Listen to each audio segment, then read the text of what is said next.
Can you switch me on? Oh,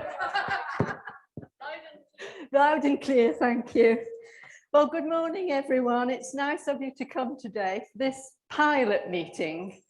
It's just a trial run, really, to see how everything works out. So for those of you who don't know me, my name is Barbara, and I'm the new chair, Barbara Foster.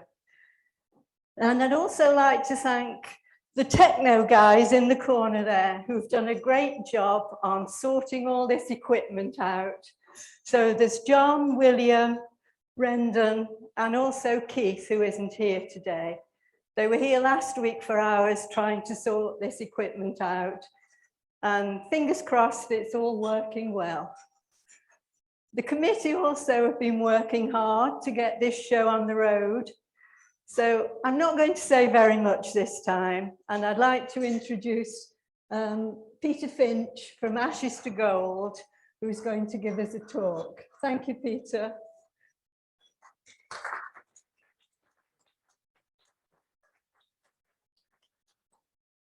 Are you wired up? Yep, I believe so. Yep.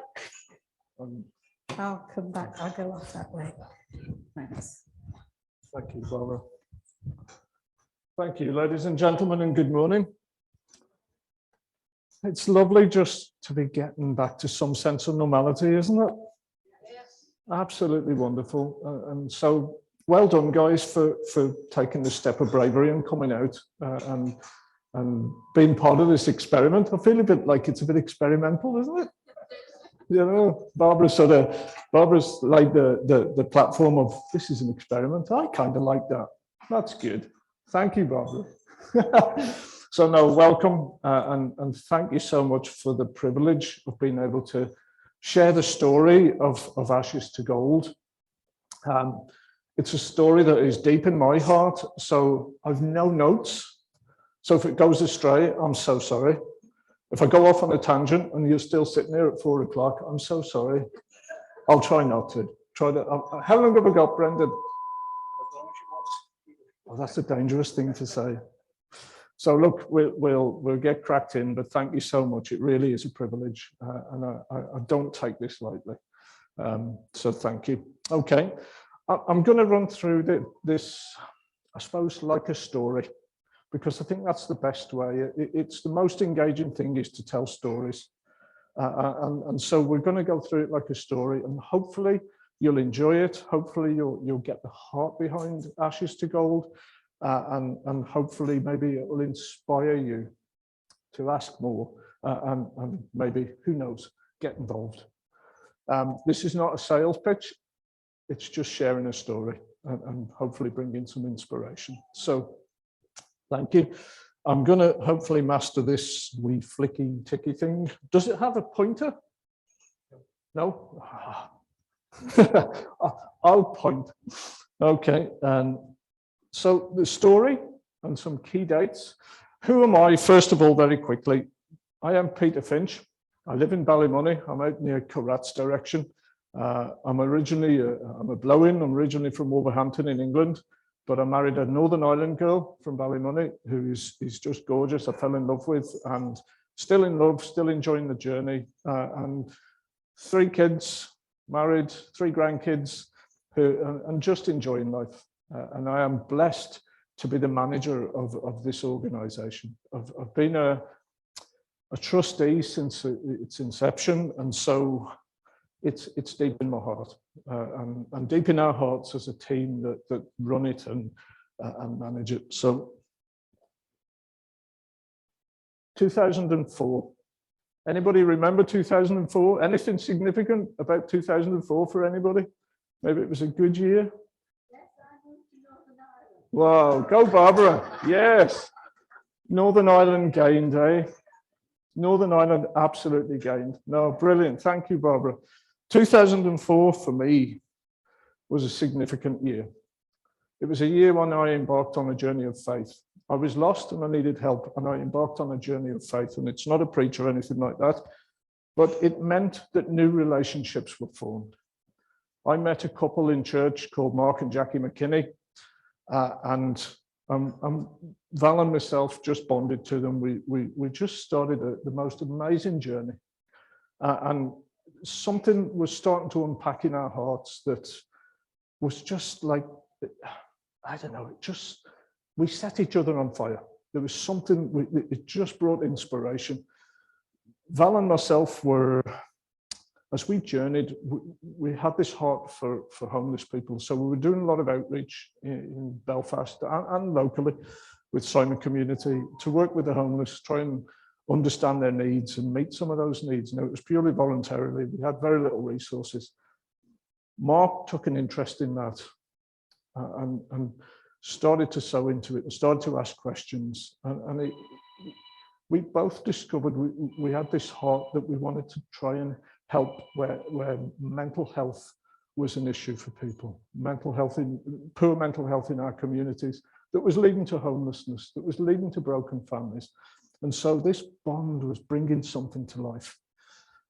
Mark at that time was transitioning out of his previous company.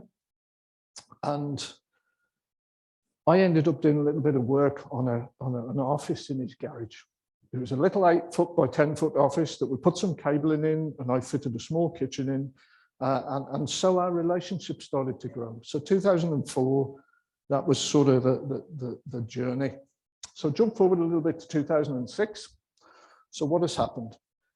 Mark has formed ATG Services Ireland Limited, local company based in Coleraine, based in that little garage. Mark's ability and his gift set was around cleaning up contaminants. Does anybody have an oil tank in their back garden? Yeah. So Mark would be involved in cleaning up a spill whenever there's been an accident by the driver, or your oil line has failed, or the tank has failed. He would have done that kind of work. And so ATG Services Ireland was born, and he kicked off doing that sort of work and some commercial stuff as well. I'll jump forward slightly to 2007. And this is what really the business is involved in. So within probably a year to 15 months, we've got remediation of contaminated land and water, emergency spill response, waste management. So Mark's doing, of all these sort of key elements, he's doing a little bit of all of them. Now, who are the staff team? It's Mark, his mother-in-law, and his sister-in-law. And that is the staff team, believe it or not. And this is what they're doing. But they're using subcontractors. They're using gifted individuals to carry out some of the work and to enable that to happen. So I'm just giving you a bit of an overview. This is the growth of this little company. Also in 2007, Muggins here joins as technical director. So technical director, Mark likes titles. So he likes to he feels that it gives us a bit of structure, something to work towards and something to work from, nearly. So my role in the job is promoting products and services to Northern Ireland and Republic of Ireland. I'm soon involved in installations, spill response, and domestic, a lot of domestic remediation, the oil spills. And then I get my first commercial remediation job in Devon, in Barnstaple. And I thought, okay, this is going to be good. Not done one of these big jobs before, but I thought the same principles must apply. And we had the technologies to hopefully clean the ground up. And when we got there, what did I find? Lots of dirty black oil buried in the ground and lots of rain. And so it was a challenging job. And that, believe it or not, this here was the first bucketfuls of waste that was pulled out of the ground whenever we started to dig the job out. And you've got a landfill there since 1922. You have a scrap yard, a council yard, and then a railway siding. So all this historic activity since 1922 has left this site in pretty poor condition. And so we're given the task of cleaning it up, doing it within a budget, doing it within a time frame, and little old me is left to manage it. So within about 8 months, 9 months, that is what we have. is a Tesco store, some retail units, nice clean car park. What we did with the rubbish and the oil, we treated it all, we stabilized it. Some of it was reused to form roads with the contaminants locked in. And so we used some really good technologies to change that site. Now, for me, that absolutely inspired me because our work is all about restoration. It's everything we do is restorative. We take a lot of brownfield sites that have suffered untold damage, groundwater, where there's invasive species, and where a site is in very poor condition, and we restore it. And we try to do it without too much carbon impact in terms of truck movements. There's no point digging stuff out of one place and putting it in another because it's going to have an impact there.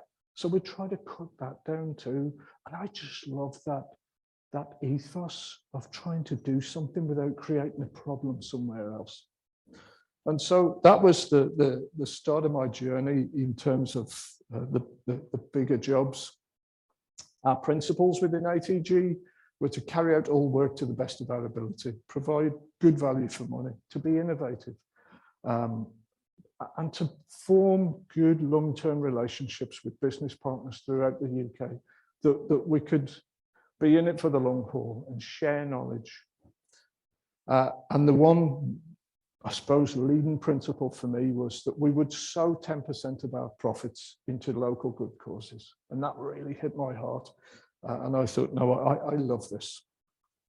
So after that Barnstable job, we did such a good job that the principal contractor gave us a bonus.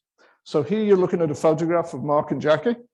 We're in Vegas and we've had a wee trip. One thing Mark and myself wanted to do was ride Harley Davidsons down the west coast of California. Bit of a crazy dream, but we were able to do it. And so we know how to celebrate the victories as well and to enjoy life. And so we did a bit of a trip and it brought us closer together and it helped us to think about what the future looked like. So 2021, ATG, we've had steady growth with offices in Coleraine, Lurgan, Scotland and England, 38 full and part-time staff, with projects across the UK, Ireland and recently Latvia, 7.8 projected turnover this year. And we've recently been presented with the Queen's Award for Sustainable Development. So we've seen fantastic growth from Mark and his mum-in-law and his sister-in-law in an 8-foot by 10-foot garage in Coleraine. We've seen fantastic growth. And I believe the growth is because we have sown. I believe we've seen this growth because we've been putting back in all the time. And there's real investment and buy-in from the staff team. They love what we do.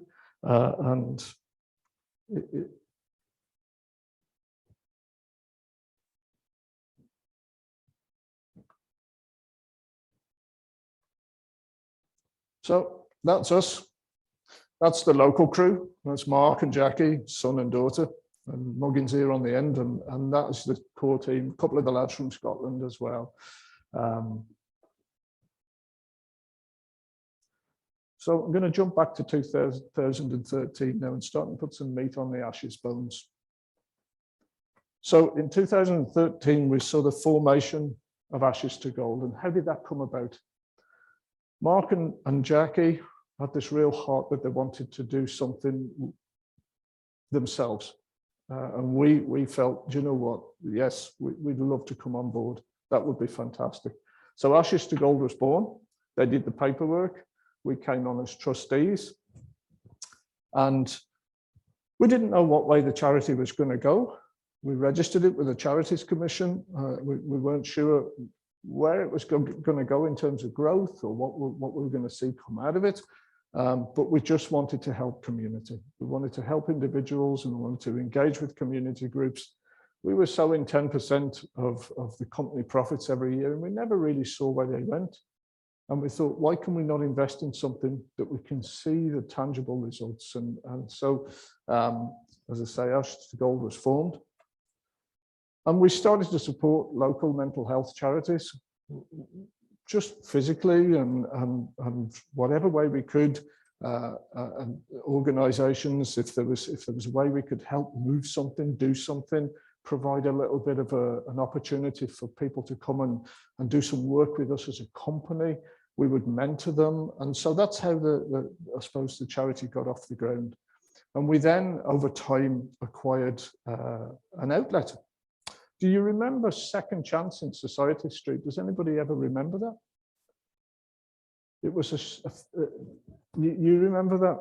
It was a shop that belonged to a furniture dealing family. Do you?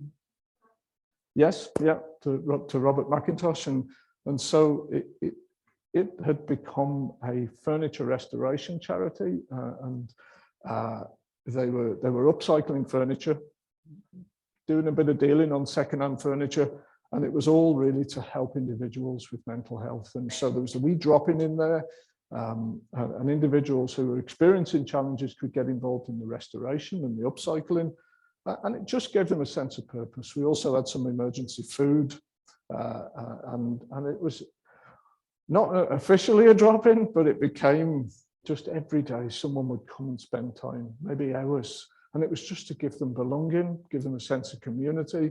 And we saw it producing results, and we weren't actually doing that much. And so we had a workshop at the back, the upcycling workshop. We started to put some investment into it.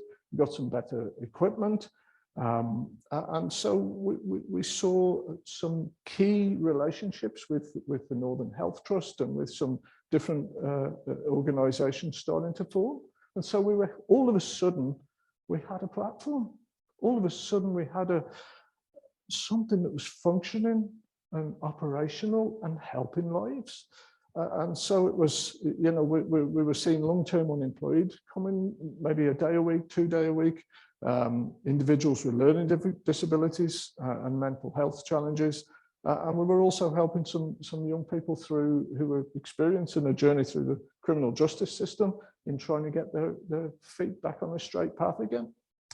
And so the early days, they were a bit hit and miss. We weren't sure, but away we went. There's Society Street, and we opened Ballymoney, which was a wee bit fancier looking, but Society Street had its workshop at the back. And so humble beginnings, really, which saw lives changed. I took over the manager's role in March this year, because the manager, he wanted to move back up to Lisbon direction, back to family and to a different role. He felt he'd taken it as far as he could, but he had been one of our clients. In the early days, he was one of our clients, and his journey improved in such a way that he was able to take on the role of coordinating the charity, and he built it and worked hard and did a great job.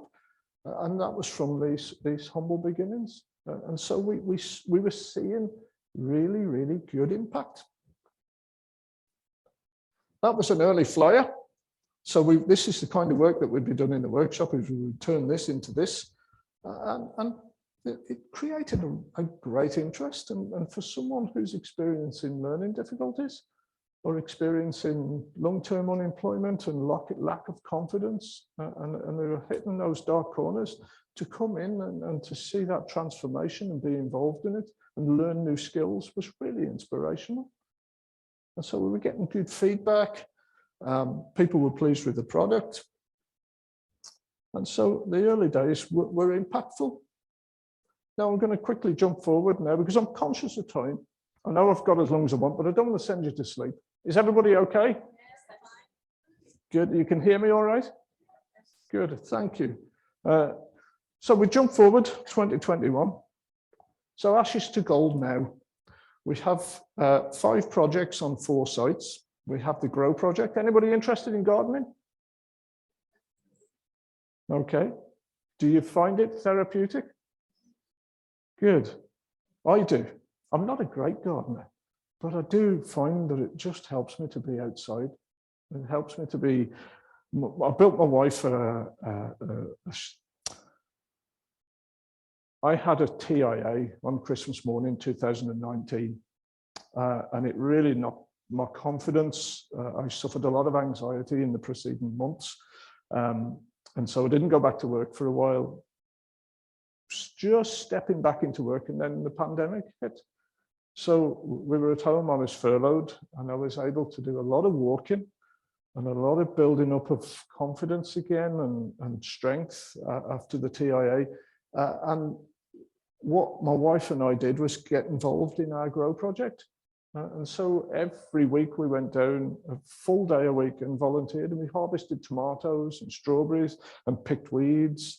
And we did a bit of sowing out, and my wife got to plant some celery, and so I was inspired. This is my project. I've known about this for years, but you know what? I'd never really got overly involved in the nuts and bolts of it.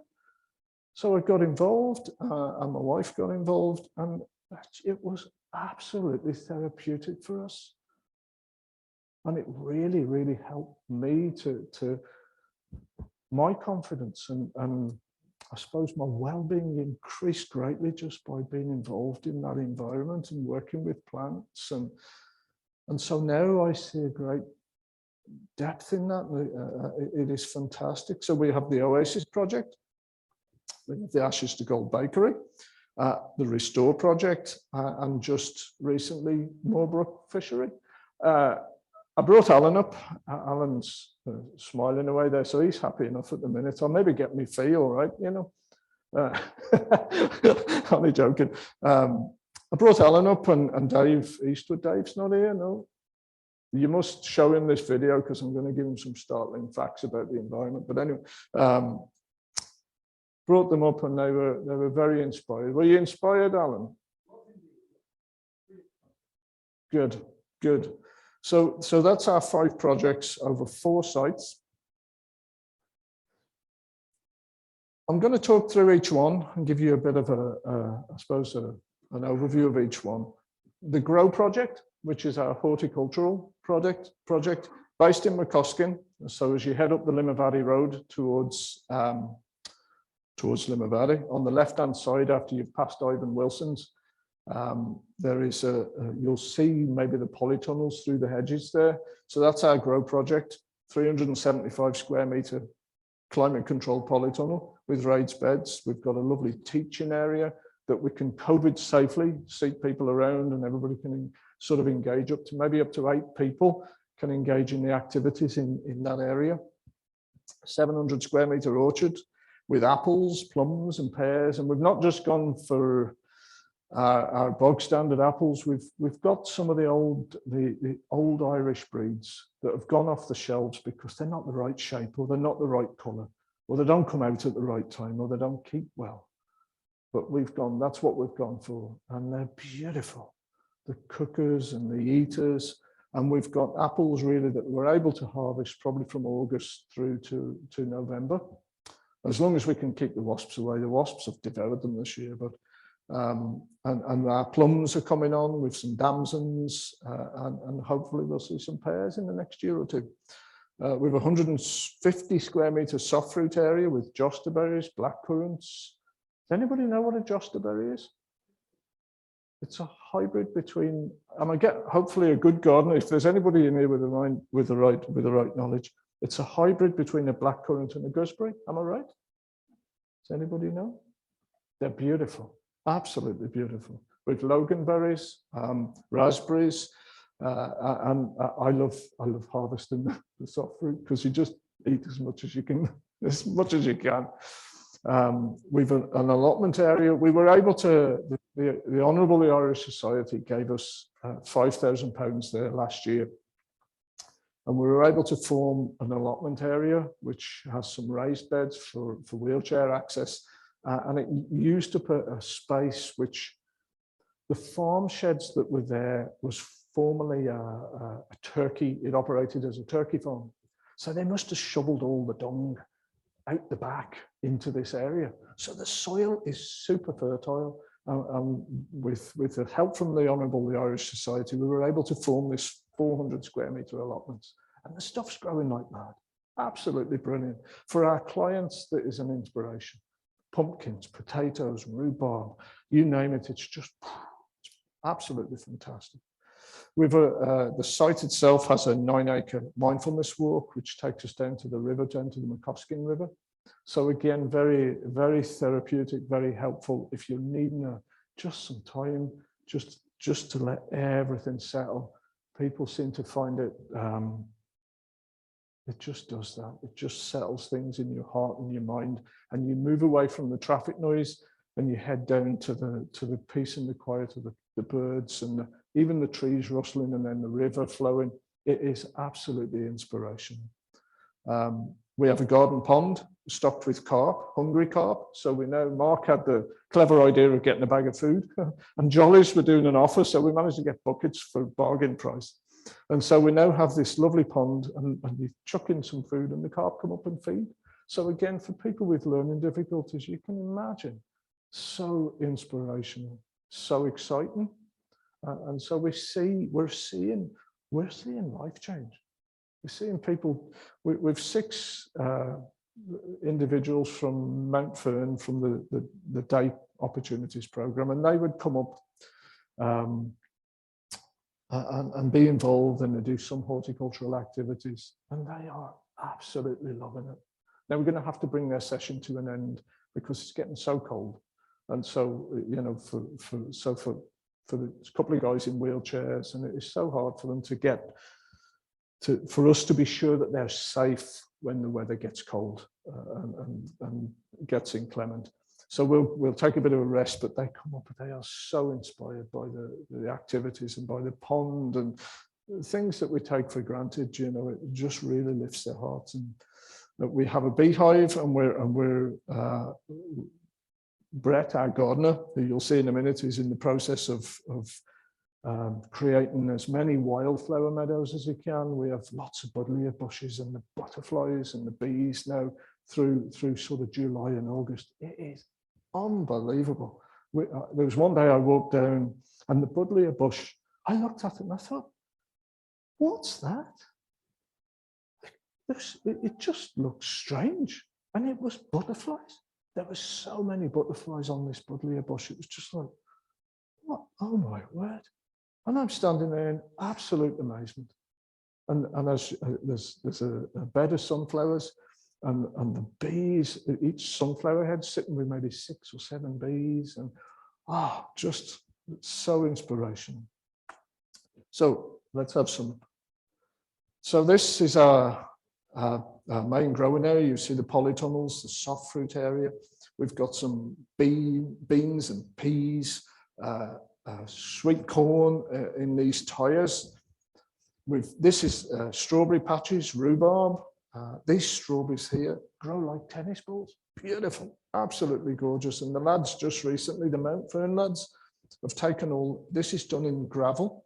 So the wee runners, they've taken over 100 plants and created another strawberry bed, and they're getting to bring these strawberries on. And the purpose and the mindfulness for them, the inspiration for them, you know, and we're going to get another 3 built with 2 wheelchair accessible benches. And it was just an inspiration from a volunteer who came up with this idea of building a bench that someone can wheel into. And you can either close the top up, that they can work on a solid top and pop things up, or it can be opened up and you put some soil or some peat in, and they can either grow things in it or use that for potting up. And so they're fully involved. It's fully inclusive for them to get involved in these activities. This is our pond. This is our orchard. So these are all our apple trees, pear trees.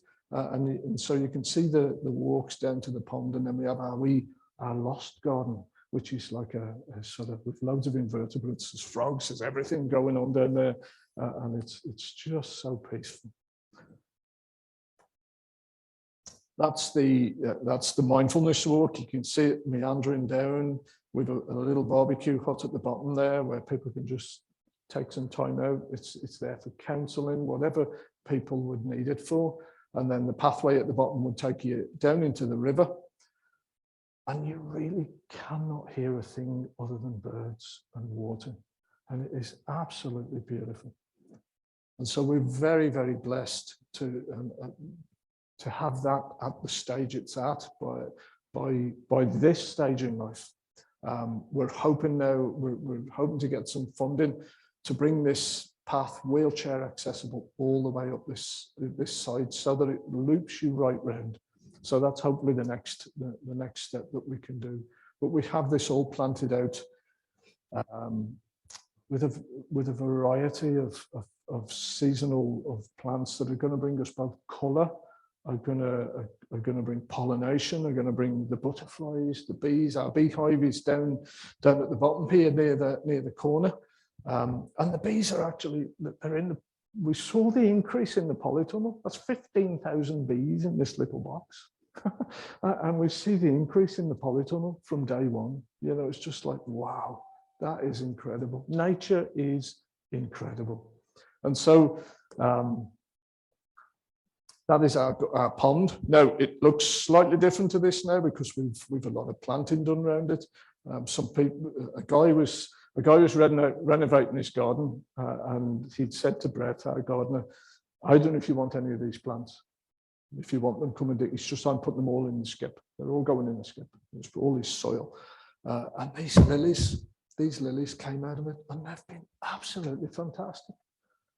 And so we have these raised areas, which again, for people with physical disabilities, they can get right up to the side of that and help out with weeding. So there's activities really that are there for no matter what the challenge. There are some activities that can be undertaken on the site. And so that is that man is like gold to us. It's Brett Campbell. He's a gardener, a horticulturalist. And so Brett has been really, his energy and his design in making this project, in laying it out, in making it happen, has just been invaluable. There he is with Stefan, one of our guys that comes from Mount Fern. Stefan and his mum made this sign in the garage. People just want to give back because they feel so blessed by what is being, I suppose, put there for them to experience, and they just want to give back. Stefan is so positive, and his mom says this has changed his life. And so he sits in his own house, and they've made this sign out of tin, and painted it and put these and we're just so blessed that he is inspired, and he's an inspiration to us. And so that's our grow project. One of the raised beds inside the polytunnel with some spinach and beetroot, and we do these. Whenever a new group starts, we do. Brett always does these salad bowls with them, and it gives everybody a chance to plant some seeds. And it could be either the wee tapes, or it could be just a wee packet of seeds. And if we're working with a group of recovering addicts, getting lads like that, lads and lasses like that, to even eat salad is unlikely. So when they come in and they go, is that where that comes from? Is that how that's? Yeah. I mean, this is no word of a lie. They've actually said to us, can you eat that? So week one, we start and we plant these wee bowls out, and we give them a couple of weeks. And after a couple of weeks, it's like the group have a wee competition. It's just like, mine's grown quicker than yours. And you just hear the dynamics of the wee group going on. And it's just like, can you eat that? That's amazing. Oh no, I'm not sure I could try that. And this is how far away from maybe healthy eating these people are. Sometimes how far away from eating. And so it can be a real inspiration when they see something come from nothing, from a little dried up seed, bunged into, and they call it dirt. I remember saying to the one fellow, I said, no, I took this line from my rural science teacher a way back, because I says to him, will I put this in the dirt? And he says, Finch, dirt's what you get on the back of your neck. That's soil. So I took that line and I said to one of our lads, no, dirt's what you get on your neck. That's soil. It's compost, and the laughs of us all. But you can see how it can be inspirational. For an individual who's never, some of these people have never tasted lettuce, unless it's been wrapped on a burger out of Checkers. You know? So we see a lot of impact. Who benefits? So we're working with Cedar Foundation clients. Anybody heard of Cedar Foundation? Okay, they tend to work with neurodiverse clients and people who've had accidents, brain injuries, and they're fantastic. So they would use the site a couple of days a week. Northern Health and Social Care Trust with the learning and physical disabilities team, day opportunities team.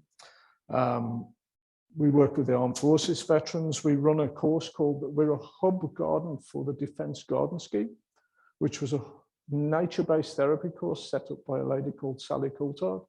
And it is an absolutely fantastic course. And it's helping our veterans to integrate back into community, to build confidence, because some of our veterans get so isolated, and a lot of them feel abandoned. So this is a safe place for them to come to, and it's 10 weeks where they can really engage. They engage with each other. It's a place of honesty and safety. They will share stories, and there's a lot of healing goes on.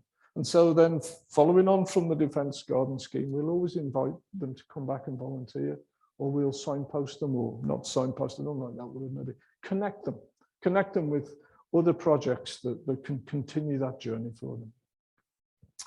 We're working with a group. We got some funding through Halifax to work with people who are journeying out of addiction. So we've seen some interesting outcomes from that. One lad came and he was so inspired, he went and got himself a job, and he's still working full time, which has blessed our hearts. Because when you look at these individuals and you just think, how can they be employable sometimes? Because it would be too big an investment for an organization and too big an investment for them, really. But when they aspire, if you can dig for gold and bring about the inspiration, sometimes it just happens. And this young lad banged straight in, and he's working locally full time. So various community groups, and then AshesToGold clients from other projects. So that's our beneficiaries, really. We have Oasis. If you've any questions, please heckle or stand up or put your arm up or whatever. Will there be a little time afterwards if anybody has any? Okay. Am I doing okay? I'm not holding time-wise? Go ahead. Okay, I have another 2 hours if that's all right. So Oasis, we're based in Coleraine Town Centre in Abbey Street. Oasis was wonderful in that it was originally set up by a couple who were good friends of ours years ago, and it was called Patchwork. And Patchwork was set up by a couple called Adrian and Mandy Logan. It then was taken over by Oasis, who were a Belfast organisation, and then we acquired it. They asked us to come on board and take over because they were stepping back. So we took it over 2018, I think it was, 17, 18. And so we have 5 counselling rooms and a drop-in and an IT suite, which we're just about to kit out. We got a little bit of funding to set up a wee computer suite. We've a wee garden at the back and a reflection area. And actually, this is the key thing here. We've 9 counsellors working. 8 of them are working voluntarily, providing over 100 sessions, 50-minute counselling sessions per month. And that's face-to-face or over the telephone. And we also have a couple of churches would be donating regularly of food. So we have an emergency food bank. So we're also parceling up individual food packs for people when they have need. So what is it Oasis delivering? As I say, I think in the month I looked at the figures the other day, the month of September saw 138 cancelling and mentoring sessions, actually most of them in the building.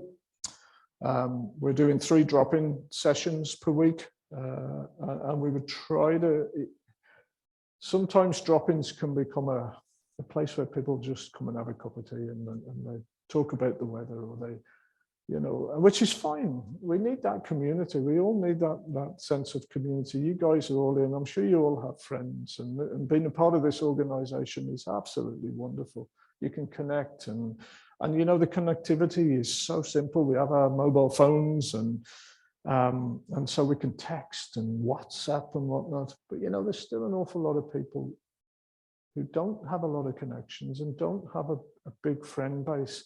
And so these drop-ins are essential.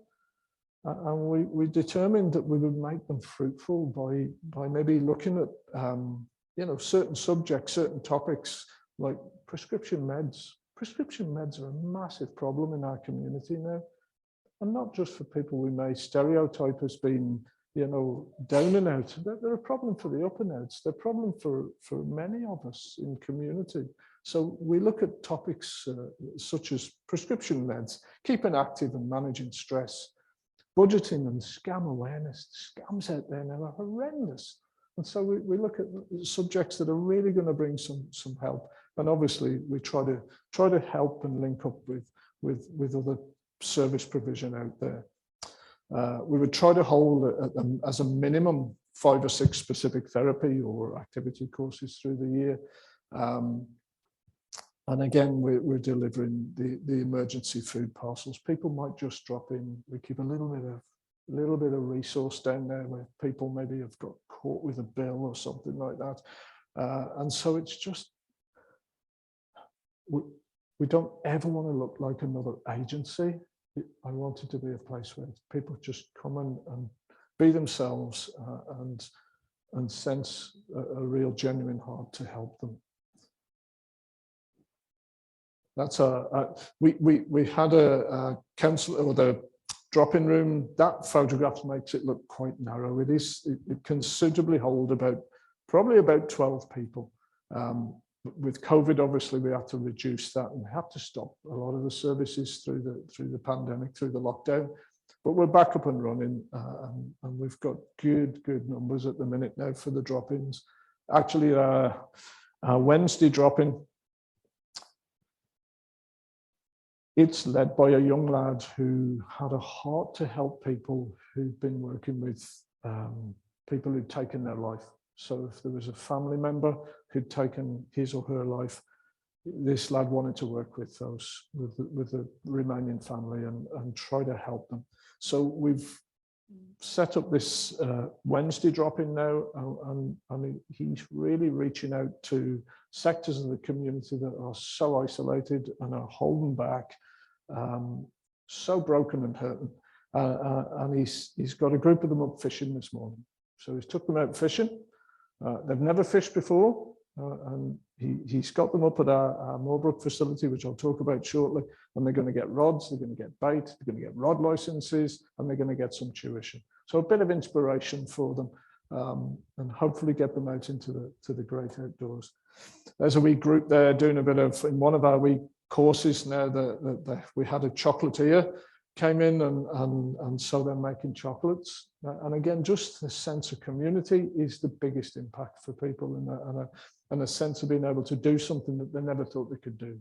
It can be so inspirational. Anybody ever felt that? Anybody ever come up against something and thought, I couldn't do that, and yet you could? Because it's happened to me. Even standing here today, I was really nervous about this. I was really nervous about coming up here, you know, and you people are beautiful. I mean, look at this lady's jumper. Absolutely beautiful. You're just gorgeous, and you're so gracious and friendly. So what are I to be nervous about? But there's so many people who lack confidence and lack that inspiration to have a go at something. But you know what? We can all do it. And so you'll see from further slides that we try to inspire, we try to encourage. There's the wee group doing a little bit of planting at the back garden. And you know, they do this, and And they stand back with pride and joy, and it's just like, wow, look at the colours. And all we have to say is, you're leaving a legacy. And they do, they leave a legacy for the people who are coming behind them. For everybody else that looks out the window, they see this colour and they see this tidiness, and it is absolutely inspirational. So we move on to our bakery. Sorry, I'm flitting through this quick so that I don't lose you. You also know, because you'll fall asleep shortly. We're based in Coleraine on Locken Hill Industrial Estate. It's managed by Ben. Ben is a classically trained chef. And it is a very small social enterprise, which is, Ben has delivered different types of training, culinary training over the years, baking, and recently now I've engaged him with the learning, with the day placement team, and we're trying to get a guy, trying to get the formation of a guy coming on board to start and make pizza bases, just to give him that, hopefully that inspiration that he can look towards work. Again, he's feeling a bit lost. He's lost his way, and he just needs something just to give him a leg up back onto that, just to get the inspiration and the confidence going. Just as it was for me this morning to come up and stand here and talk to you guys, there's a bit of inspiration needed, a bit of confidence needed to step into something. And so Ben, during the lockdown, we delivered 803 meals, which Ben lovingly prepared, for people who we were dealing with, the students. There were students who were trapped at the university, and so we were able to provide meals, and for other people in the community who were stuck. So Ben would deliver some courses on healthy eating, cooking on a budget, through neighbourhood renewal. And then on Thursday, Friday and Saturday nights, he cooks and sells pizzas. And they're going, people, you just can't get these things out the door quick enough at the minute. So that's our wee bakery. There's our dear Rachel doing some, chopping up some veggies and on one of Ben's courses. There's some pizza making.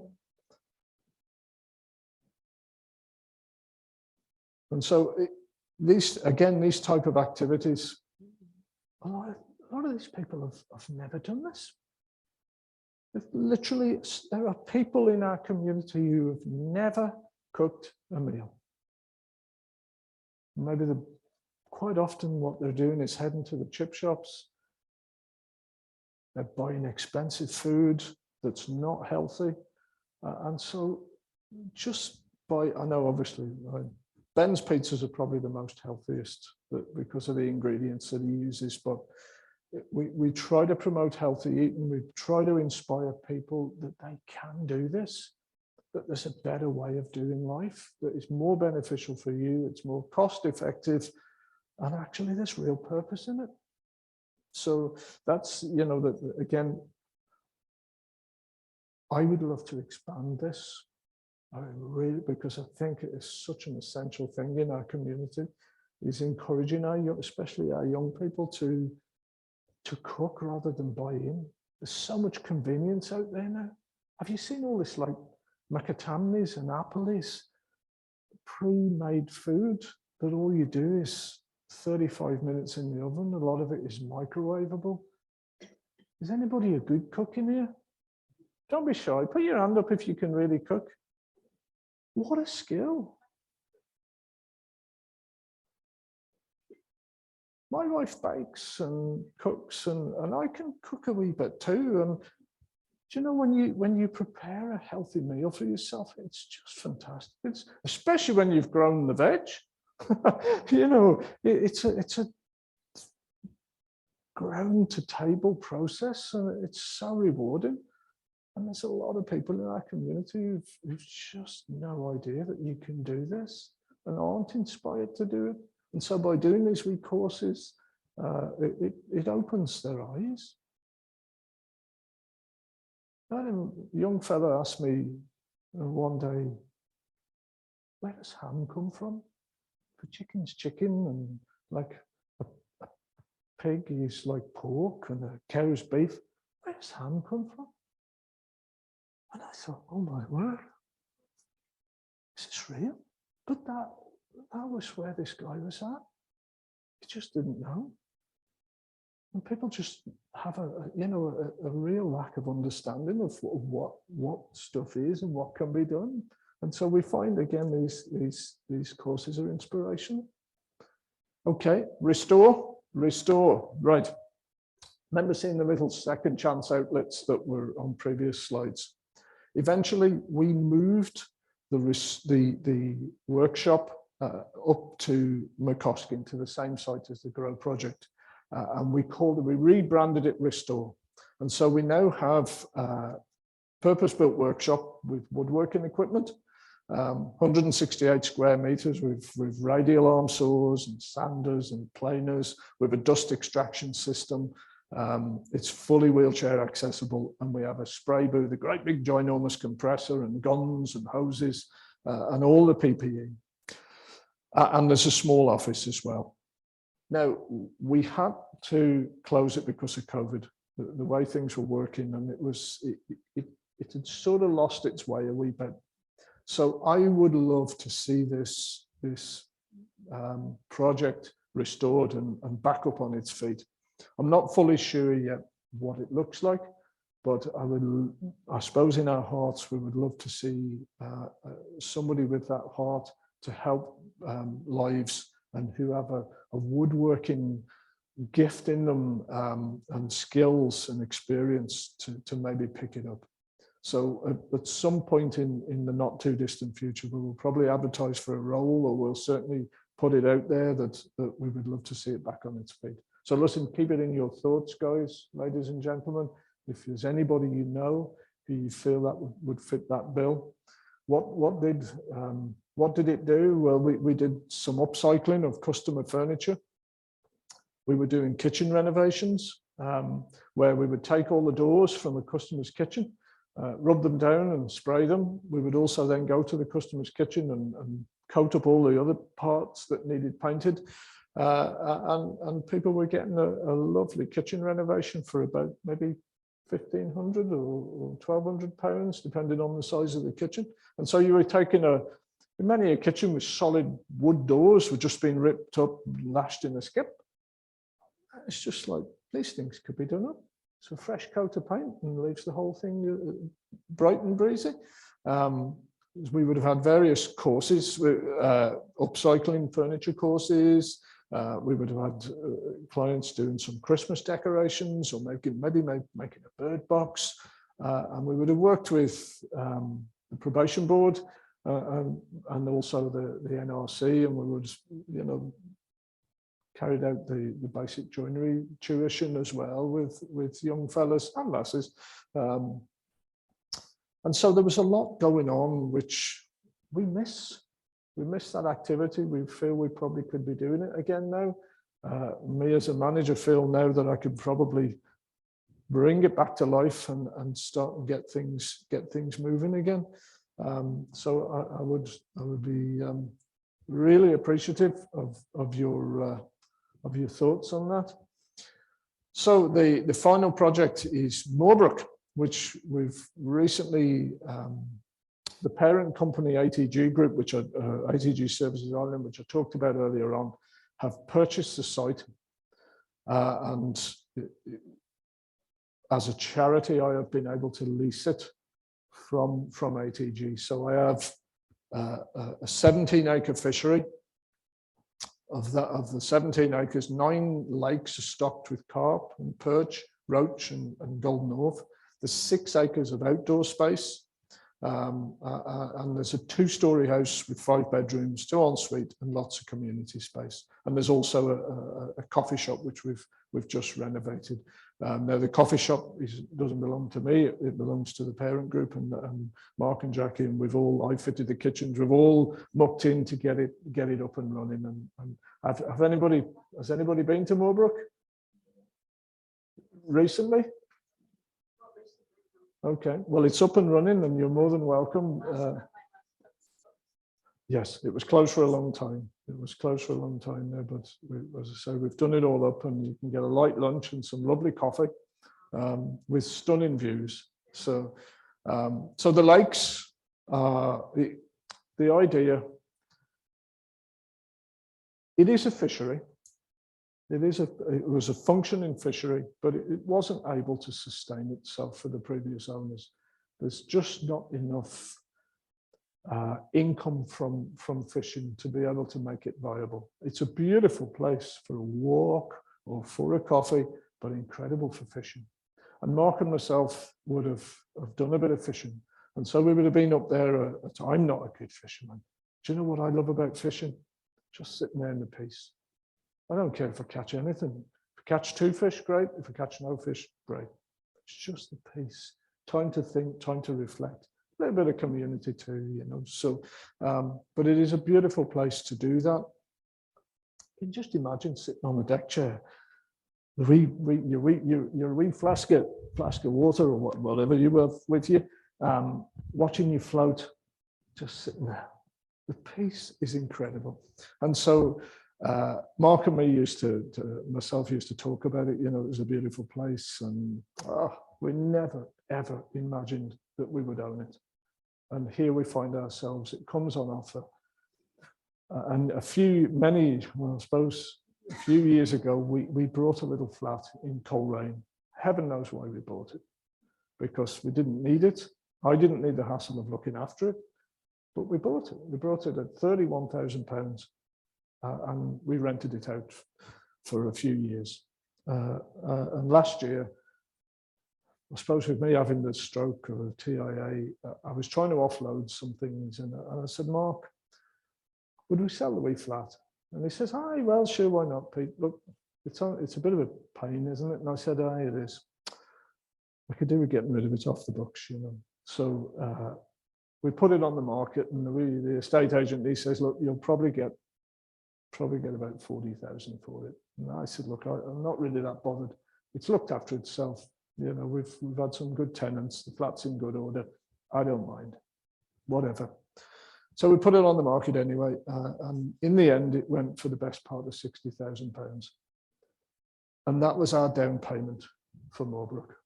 And we sat one day, Mark and myself, and we said, can you believe this?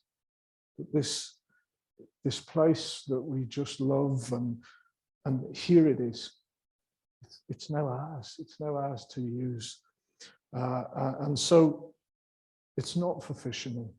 Yes, there'll be 1 or 2 fishermen there. We're going to keep the core membership of fishermen. There's a few there, but the main thing is this is for community. The NHS in, I think it's Manchester, and maybe somebody can correct me, are prescribing fishing as a recovery activity. And so its value is just fantastic. And so we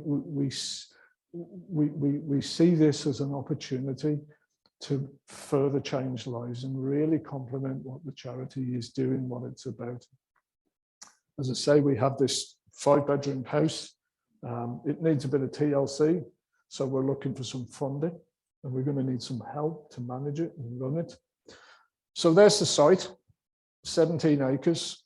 We have from, I suppose, from here right through, right the way, excuse me, I'm going to block off the picture, right the way round, right down to this corner and back in. This gentleman here was sold this site a few years ago and built this house, it's a beautiful house, and he's happy with our presence there, and we're happy with him being there. So, and he gets the heart of what we're doing. So you can see it is a stunning place. This is the house, 5 bedrooms with absolutely beautiful views. We would love to be able to,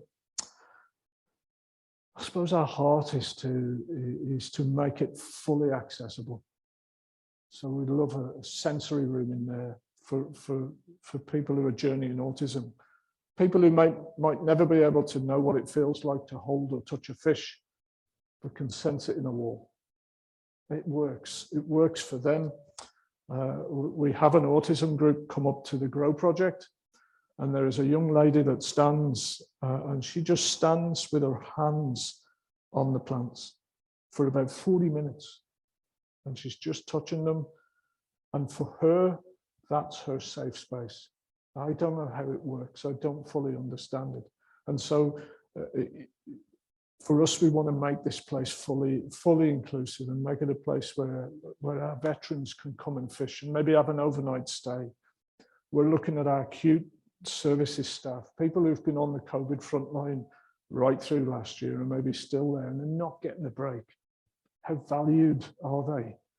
Well, come and have a break, come and have a rest at Moorbrook, do a bit of fishing, walk, have a bite to eat, and have a couple of overnight stays. And we want to try and be able to do this for various needs in our community.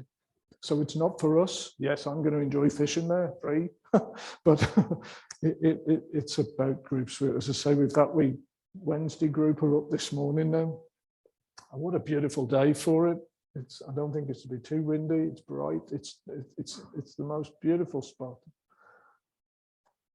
I took that myself with my mobile phone, having a cup of coffee from the cafe the other day, and it sort of gives you a bit of an idea of what the place is like. It is absolutely beautiful. We've started some of the paths to make them wheelchair accessible. We have a wee funding application in here that a wheelchair user can take their car right down to this section here, and we're going to have a platform here with about probably space for maybe 6 or 8 wheelchair users to come and fish, because the Ulster Angling Federation said to us that if we can get this right, it'll be the only place in Europe that is set up that is set up like this, because lots of places say that they can work with disabled people, but you maybe have to drive into town to use the toilet, or there's certain areas that you can't fish, there's certain platforms that you can't fish from, and that's not inclusive. Now, I know I'm not stupid, we can't be everything to everybody, but I'll tell you, we're going to try our best. We're going to try and make this a place that does allow a child who's never known anything other than a wheelchair to come and fish. And to come and experience something that everybody else in his peer group can do, but he can never do. And so that's the heart and the intention behind it. There's the house.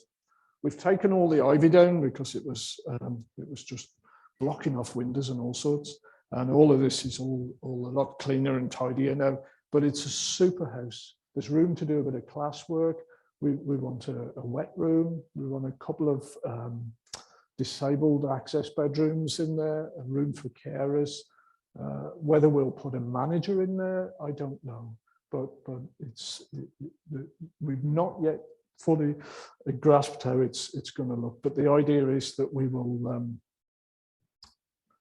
certainly try our best to serve people in need. So one of the core things we want to do with Moorbrook is get kids back to fishing, or kids even into the outdoors. There's a young lad lives across the road from me. I reckon he's about 13. He never has a friend call at the house. And I'm not being over dramatic here, I'm painting a very accurate picture. He never has a friend call at the house. And he is up in his room because their house is directly opposite. And he's one of those great big gaming chairs and a big screen on the wall. And that's his life. That's what he does. And you would never see him out on a bicycle. You'd never see him out playing football. And there is so many of our young people are absolutely glued to tablets and games, online games. And you know what you see when they're on an online game? We do not know who they're connecting with. That person could be in anywhere in the world. And the way the internet works now, they have complete accessibility to those people and to those environments. And so our heart is that we can bring, we're connecting with the schools to get kids at P6. If we can get them at P6 and start and get them interested in the outdoors, get them into fishing, we believe that will build into them the substance and the abilities to help when mental health can start and become a problem for them. Teaching them coping mechanisms. We believe that the outdoors and these type of activities are going to be badly needed in the future. When all our kids know is something being made up for them. Games make up life for them. They're fake environments. This is real. This is where they can learn to do something for themselves. And so we believe that the benefits of the great outdoors and mental and physical health is to be shared. We believe, let's bring some people up for community, to promote social interaction, reduce isolation and loneliness, and especially with COVID doing what it's done to us all. Groups like this are fantastic. You guys are part of something that's powerful for you. Because you're friends, you can chat once, you know, you've all been, it was lovely to see you all gathered in the reception having a coffee, and you know, that's just very special. And COVID has robbed us of a lot of that. And so if we can bring people out again and get them working together across our projects, not just Moorbrook. As I've said, we're hoping to create an inclusive facility that people from all backgrounds and challenges can enjoy the activities. Yep, social prescription. We're talking to the trust. How can we connect with our GPs and with our service providers, with our other agencies? Come on, let's make it work. And opportunities too for volunteers and supported volunteers, people who want to give but not sure how, and people who want to give and maybe they don't feel they have the confidence or the ability. So yeah, there's lots to go on. And so some outcomes really for I'm just thinking, have I lost a slide? Sorry, Brendan, I'm just thinking out loud there. You probably didn't need to hear that. Some outcomes last year, I'll skip back. 21 volunteers gave 9,352 hours supporting clients, one-to-one counselling and other activities. 48 clients gaining completion certificates in a variety of training, which could lead on to employment and certainly empowering and upskilling. We were able to help in the referral process of 23 individuals to emergency housing, people who found themselves on the street. And quite often when people are placed in, even in emergency housing, there's absolutely nothing. The housing executive would have a certain number of startup packs to give people if you like, a foot in the door, but something to even cook from or serve a pot noodle from. But there is absolutely times there's nothing. And so we help out with that. 1,221 single or family emergency meals and food packs distributed. 7 clients gained paid employment through our training and through our support. And then 46 people attended drug and alcohol treatment programs. And so just a little bit of I suppose, a 2020 picture of the outcomes. I will be drawing up the report for 21 shortly when all our numbers and stats are in. And just a good news story. I've changed his name. David was a lad who came to us way back, probably in about 2014, when the charity was very young. He had massive social anxiety, some learning challenges, some learning difficulties, anger issues, and just really struggled to integrate with community. So one of the support teams had spoken to us about him, and would we do a little bit of work with him? And so he came on to volunteer with us, helping out in the workshop down in Society Street, a day a week, half day a week initially, and then a day a week. And I met him in those early days, and it was an awkward conversation because he didn't know how to speak to me, and I wasn't really sure how to draw out where he was. And so I felt it awkward, I'll be honest, guys. But we had a bit of a broken conversation. he carried on journeying anyway, and he got used to me dropping in now and again. And bit by bit, his confidence grew. And his social worker came to us one day and said, look, things are really changing in his life. He's doing so well. He's still got a lot of issues, but we've seen a change. And so David is still with us. He does 2 days a week. He is absolutely loving life and functioning, I suppose, as close to normal as he can. And he will say himself, I don't know, I wouldn't be here now if it wasn't for this charity. He says, I know I'm a bit of a mess, but you have never stopped, never give up on me. And you know, all we've had to do is show up and stand with him while he's been rubbing down a piece of furniture. He is now a constant and hardworking volunteer in our Grow project. And he's stunning, he's lovely. And his heart for others, even with the learning difficulties, it doesn't stop him being able to express his heart, that it gives him joy to see people coming up, and he helps to facilitate what they're going to do. And then he'll stand with them as they're working with a pot and something up. He's standing with them and he's helping them. And what a difference. And okay, it's took a few years, but what a change in a guy's life. And so we never really know. And it's hard to measure the impact. I've put that screen up there with 1,221 meals and all this sort of stuff. But you know what? That's the greatest impact, when you see a life like that, that is transformed, changed, confident, able to resolve problems for himself. He couldn't do that. He just crashed. Now he can resolve problems for himself. And we haven't done all that. Between us partnering with his social worker and his care team, together we've platformed this change. And so that, I suppose, just to bring a little bit of inspiration, guys, you know.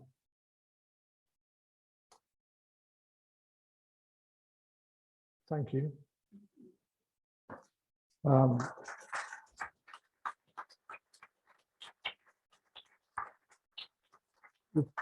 If anybody has any questions or wants to talk to me, I'm going to stick around. Happy to answer any questions about the charity, or if you would like to get involved, please say yes. Please shout. We have to elbow, don't we? I know. Come on, Barbara. So, Thank you very much, Peter. That was lovely. I think we all learned something there, and hopefully we'll come and find you. So our next meeting will be Thursday, November the 4th, back here. This was really, as I said, a bit of a practice, but we should be back to normal Thursday, November the 4th. And hopefully Steve Aitken will be here to speak to us about his days as a submarine commander. So that should be very interesting. Well, thank you very much for coming, everyone. It's been nice to meet you. Thank you.